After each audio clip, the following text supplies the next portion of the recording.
விஜயா கிட்ட அண்ணாமலை கேக்குறாரு, மீனா கொடுத்த நகைய கொடுன்னு. விஜயா இங்க இருக்கு, எடுத்துக்க சொல்லுங்கன்னு சொல்றாங்க.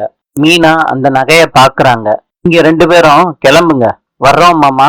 மீனாவும் முத்துவும் நகை கடைக்கு போறாங்க. ரெட்டை வடை செயின் காட்டுங்க அப்படின்னு மீனா கேக்குறாங்க. காட்டுறாங்க. மீனாவுக்கு போட்டும் பாக்குறாரு முத்து. அண்ணே, இதையே எடுத்துக்கிறோம். இது 2.5 லட்சம் ரூபா ஆகுமா? என்னங்க, அப்பனா என் செயினையும் வளையலையும் இங்கேயே வச்சுட்டு இந்த செயினை வாங்குவோமாங்க? சரிம்மா, இந்த செயினை வச்சு இந்த செயினை கொடுக்குறோம். ஃபர்ஸ்ட் நாங்க செக் பண்ணி பாக்குறோமா? சரி சார். சார், இது கவரிங். முதல்ல எந்திரிங்க ரெண்டு பேரும். என்ன ஆச்சுங்க? கவரிங் நகைய கொடுத்து தங்க நகைய வாங்க பாக்குறீங்க? என்ன ஏமாத்தலான்னு பாக்குறீங்களா? நகை கடை ஓனர் வர்றாரு. என்னம்மா மீனா, ஏதோ தப்பு நடந்திருக்கு. நகை எப்படிம்மா மாறும்? இல்லைங்க மீனா, அப்பா கிட்ட சொல்லி அம்மா கிட்ட கேட்க சொல்லணும். இன்று பூட்டானின் நாணயம் இந்திய ரூபாய். நாளை சந்திப்போம்.